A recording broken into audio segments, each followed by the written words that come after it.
may kayong pagka-explain ni San Juan ang unang pagbasa na to. Naghisgot siya nga maghigugmaay kita kay ang Dios gugmaman ang naghigugmaay nakaila sa Dios. Ang wa maghigugmaay wa kaila sa Dios.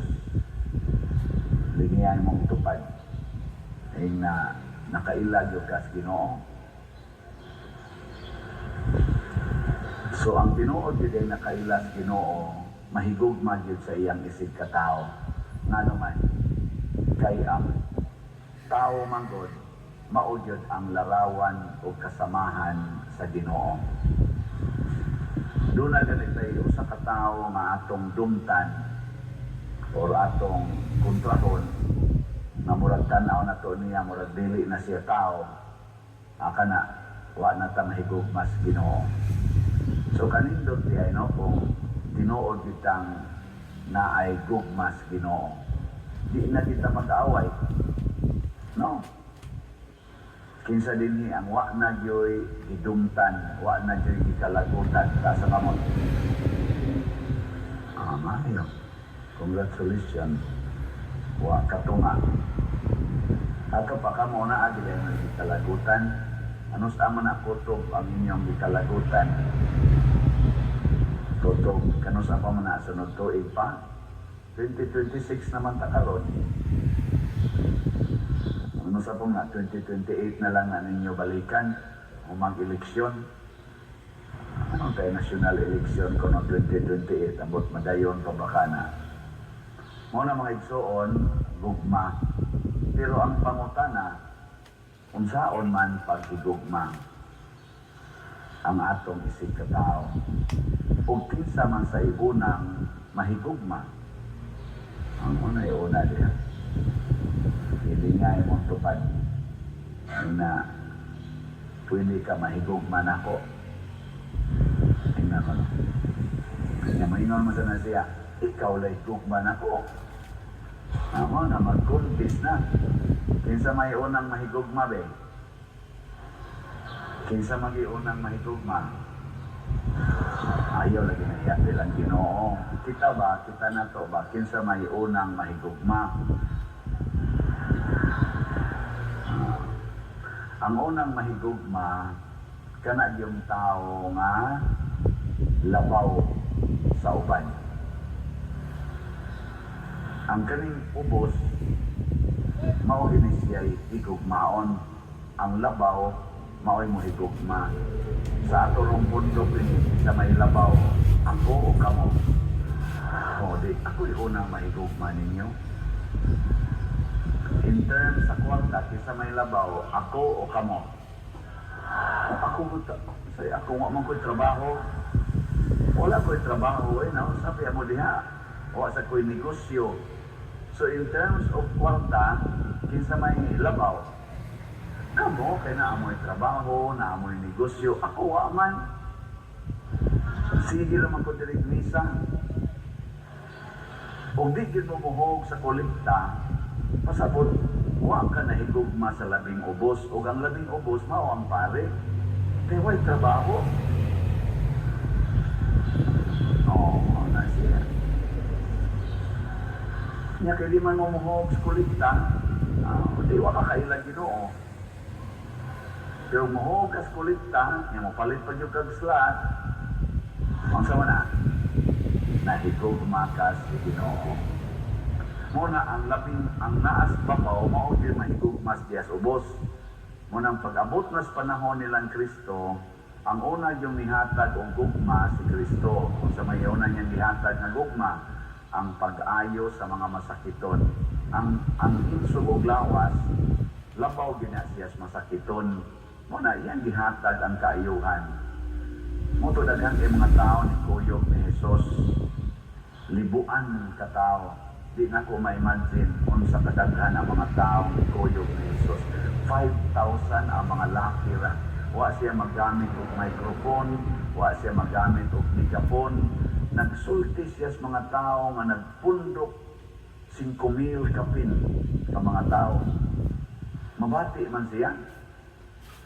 Suga kang tinog atong Kristo mo rin itong trumpa yung tinog. Hamot lang, mingaw ba nga. Nabiya sila daklis dagat. Daklis dagat. Ang sa may mahitabos daklis dagat. Kasa-kasa ang ginang mga balod. Napay hangin. Naa sila sa kuan, naa sila sa bungtod. Kanang bungtod, suway, ragod, bisag magpabuto kas bungtod o gana na ang kuan, gana na ang ibintador ba? Mula lang nagkahoy na balik, dili na mulano, basta nakas bungtod. Yes, Kristo gatudlo man sa dito sa bungtod. Anong mabati man siya? Tungod kay kani manggong gugma mga igsoon, makabati ni, bisan gani guway tingog, makabati ka. Ang mga tao manggong nikuyog niya, nahigugma niya. Nya siya sad nagikuyogan, nahigugma sa nikuyog niya mo na makadungog yun. Natanawa ng mga magigugmay, makadungog pa kung sila sa istorya. Di yun, magsinubungay. Nya makasinabot sila. Usahay gani, matara nila ba? Ana, makabati na sila silang mata. Kabati din mo na inyong mata. Naiisulti ang ilang mga mata. Kamu kasuhay man mo sa una nga. Uyab-uyab sa mo sa una. Karon ay lang, karon yung mga siga naman kayo mata mo tanaw sa inyong mga bana. Lurat ang na inyong mata. Pero sa una ba, katong in love pa kayo mo, di ba? Mata lang. Kabati lang. Ang uban gani, hikap plus kamot. Anong hikap plus kamot ba? Na ay mga signal yan. Kasuhay sa kuha na sa una. Antod gani karon usahay. Awa din mo signal des kamo te ay. Kamo nga asawa ug bana. Uy, kamo nga bugo ninyo. Agi na. Mo na kanang nagkahigugma ay magkasinabtanay. Unya kay si Kristo na higugma man, nakasabot siya, nawa na sila pagkaon. Nakasabot siya, nagipanggutom na ang mga tao na nikuyog niya, kay dugay-dugay na silang kuyog. Nakaroon, ingon siya, ato ning pakanoon ang mga tao. Ingon sa niya mga apostolis nga, wasad kay may gugmas mga tao. Kung saan silang isulti, papuli pa. Papuli, anak. Anak. Ingon si Kristo dili, oy, kamoy mo pakaon nila. Kita mo pakita gugma nila. Kaya kita ba yung gikuyugan, anak. So, uy, asa ko ito may pagkaon? Di ba mo, hindi na reaksyon. Mo na. Daghan ba pagkaon ang Pilipinas? Subaga ko, yang anong nang-abroad man ang kadaghanan na to. Kadaghanan sa mga professionals nang-abroad man. Nadaghan man din pagkaon ng Pilipinas. Uy. Tungod kay why gugma. Why gugma na gitawag na to nasudnong gugma. Kay kana magungwa may gugma mo biya na. Posible sad nga nibiya kay wa gugma. Duha ra man na kabog kay kuan. Diba na may nibiya sa pamilya, wa magkuwang ang pamilya sa pagkaon, pero nibiya sila nga naman, wa sila mubati nga gihigugma. Linyay mong tupad na nibati kang gihigugma ka din sa Pilipinas. Kumusta man ron ang atong mga senior citizens, nibati ba nga gihigugma sila sa atong mga leaders sa Pilipinas? Kumusta man ang atong mga kaning mga labor force, kaning mga nangitag trabaho o nagtrabaho, ibati ba nagigugma sila sa mga leader sa Pilipinas? Kumusta nga ito mga estudyante? Nibati ba sila? Nagigugma sila sa mga leaders na ito sa Pilipinas? Sige mo lang buha. Kumusta ang atong mga masakiton? Nibati ba sila? Nagigugma sila sa mga leaders sa Pilipinas? Kumusta ang atong mga military o mga pulis? Nibati ba sila na gigugma sila sa mga leader sa Pilipinas? Naay ko na-rebut kahapon man tingali ito. Katong retired General Romeo Pukis, nagbakasyon sa iyang asawa dito sa abroad, sa iyang pamilya. Pagtugpag is airport, gidakop dayon, gi-arrest dayon. Mura sa si President Duterte ba, niadtog Hong Kong, pagtugpag yun, gidakop dayon, gidadayos dahil.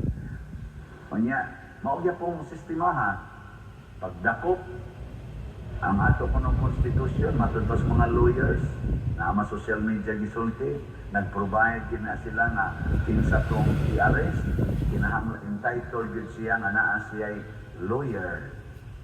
Niadto dayon ang mga lawyers, ihasad ang mga lawyers.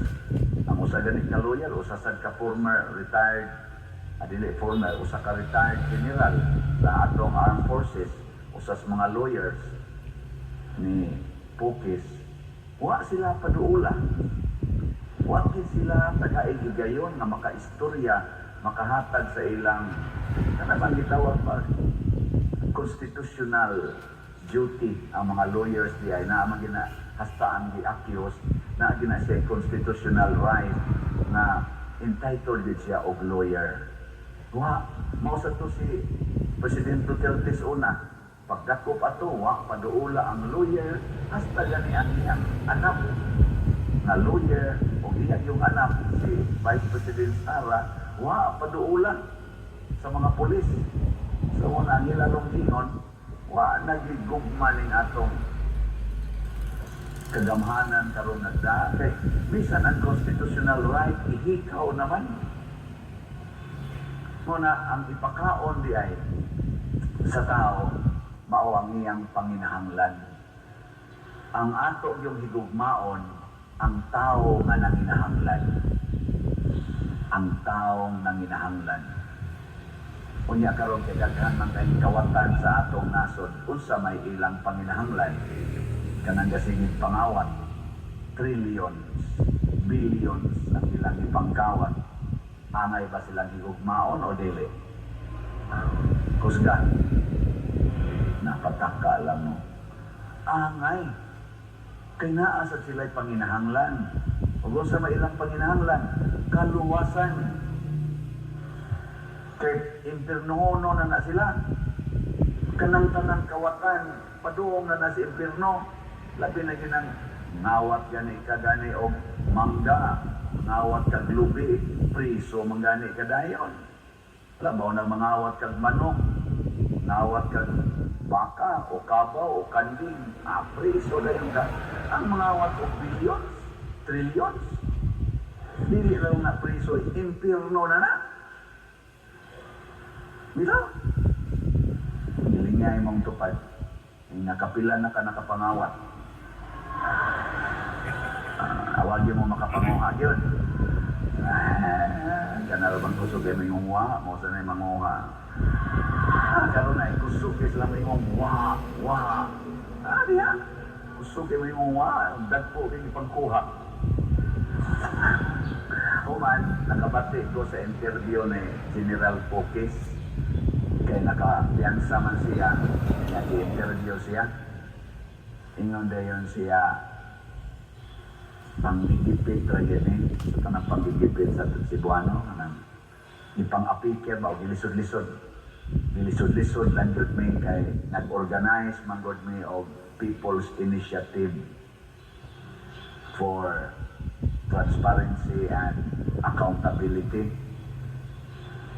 Nga, i-interview sa kaniyang mga lawyers, apil ng katong general na lawyer, ningon siya, lisod kayo imaginon kay ang kaso manggod ni General Pukis kay inciting sedition. Kay katong ilang People's Initiative rally, isulti man siya dito nga Marcos resign.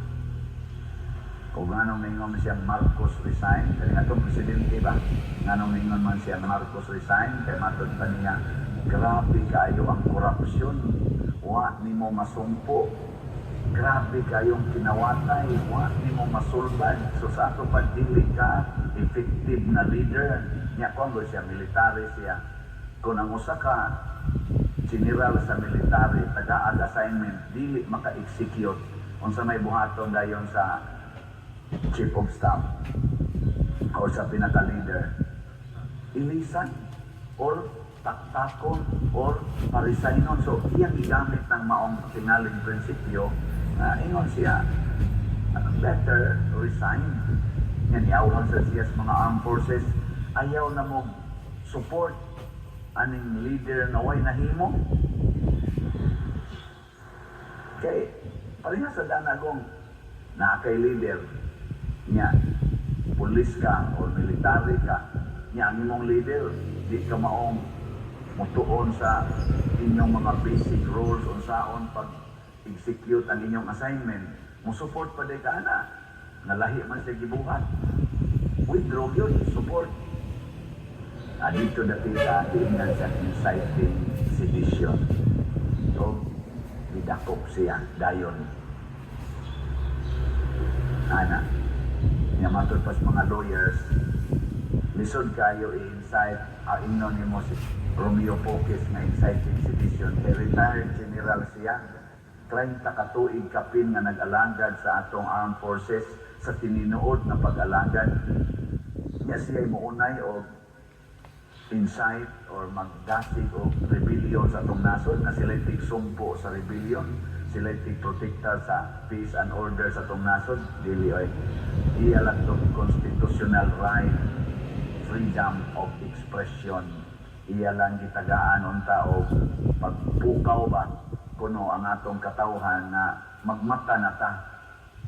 Kay ni ay dagko kay kinawatay nga wap agyod masakpi ang utok sa kawat. Yan ingon dito iyang lawyer o sa siya mga lawyers, mao na ni Roy katawanan. Kay kitang tanan nahibaw nga naitagkong kwartang nawa ikawat sa tong gobyerno, nya kinsa tong mosulti na mauni ang kawatan, mao'y mapriso.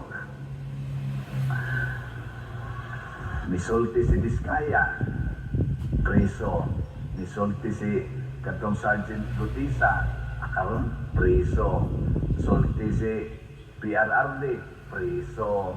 Sulti sila si Grijaldo, preso. Sulti karon si Poques, preso.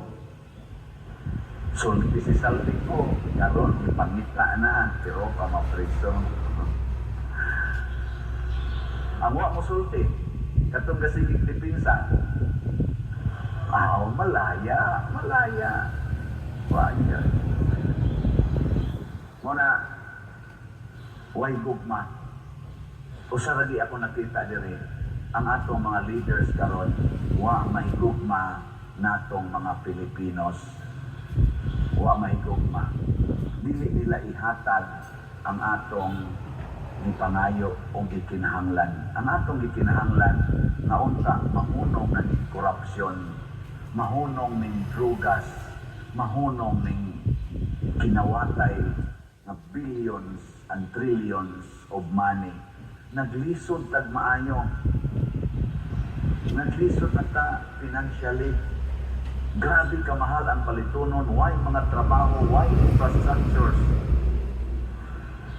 Nanginahanglan tag pagkaon, hangtod asa kutob ning ayuda-ayuda. Mahunong na unta ni. So kanindot mo, mura bag ang ilang pananaw ba? Murag nagka-trophy. Ang kitang mga tao nga na igo yun sa kinawatay, o na atay tumbukon na mauni siya ang nangawat sa amo, ang authority, ikaw nga niingon nga siya mo'y nangawat sa among balay, ikaw mo'y kasuhan. Ang kantong kawatan na imong gisulti, mauna hinoy malibre. Putugol sa ning klasiha sa authority. Mauwi, nita po ka nun. Ang naay ni presentar o mga dokumento, sama nang naas kongreso si Barsaga, ni presentar o dokumento, karon si Libisky, ni presentar dokumento, ama ko ikilisod-lisod umay. Ang kanto hinong gipangtumbok nila na maukuno to yung mga utok sa kuwan, wa investigali. gilangan-langan, gilihis-lihis. Mura magnangayo kag pagkaon, ikaw na hinuoy gikuhaas pagkaon. Nya kadto hinuong wa gutuman, yung gala na daghan siyang pagkaon.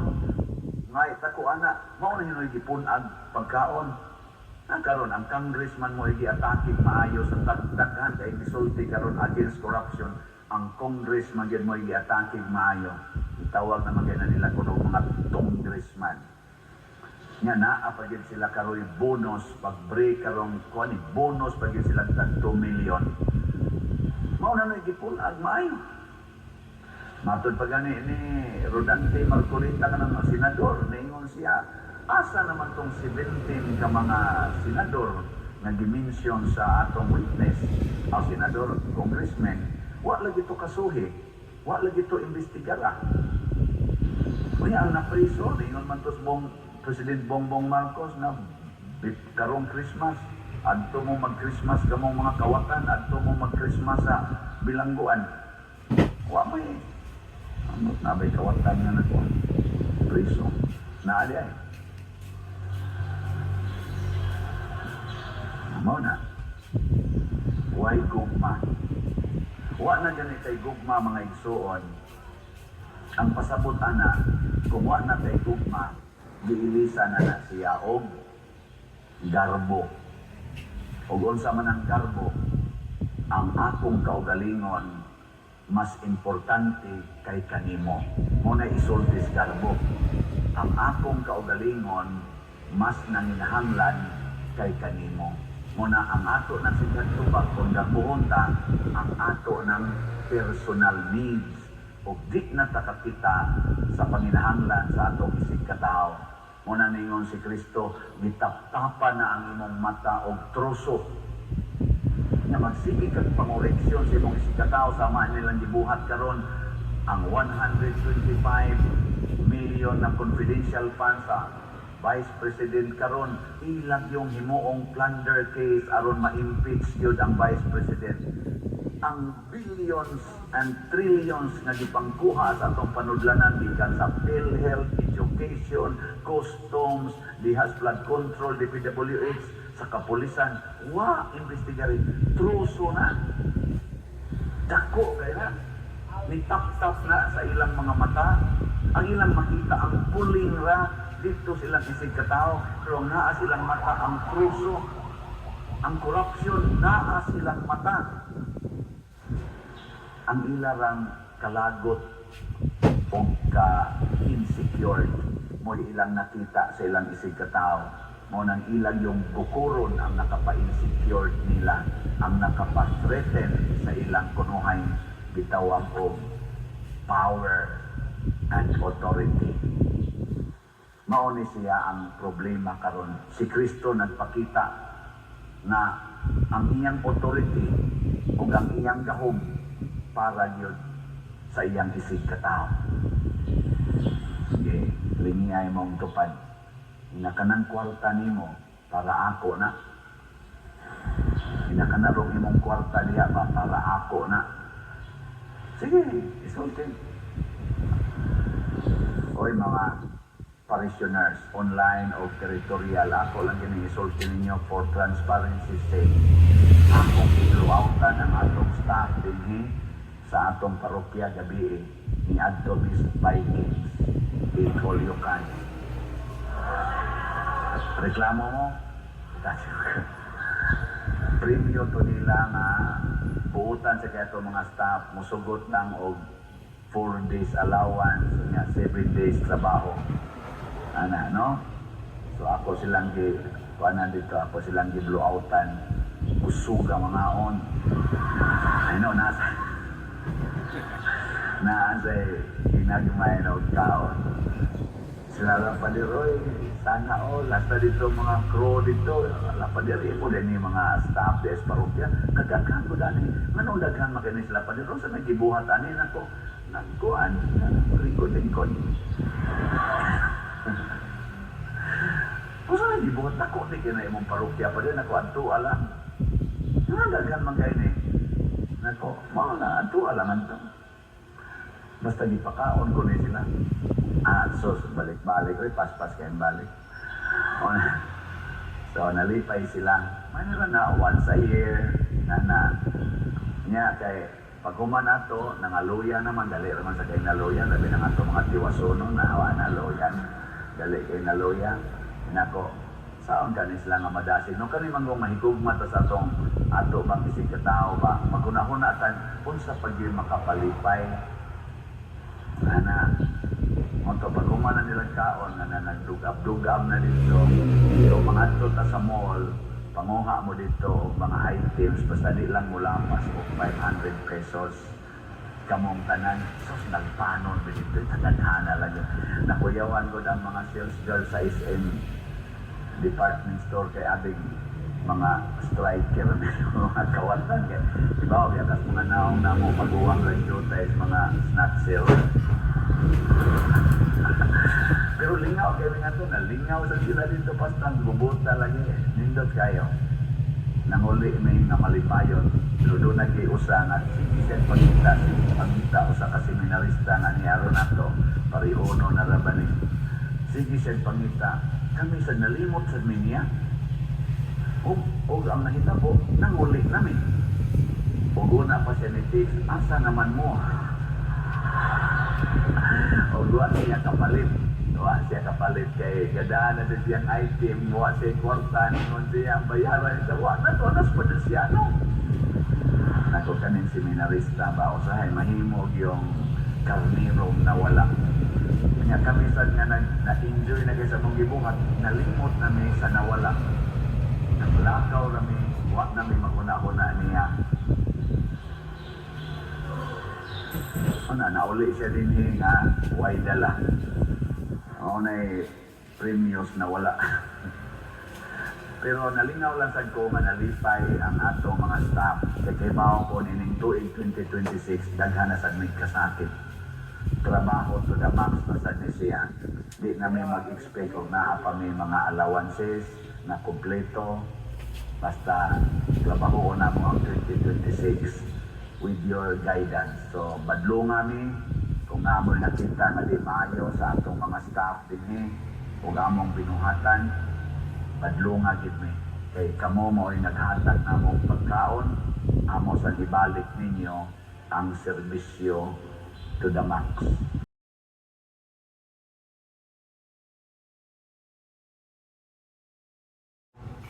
Paningkamutan sa nako may kahatag yun ang panginahanglan magtinabangay tana hinaw ta mutakod ni ngadto sa atong ubang mga leader sa simbahan man o sa gobyerno tagaan din atong pagtagad ang panginahanglan sa kadaghanan dili ang atong individual nga panginahanglan manindog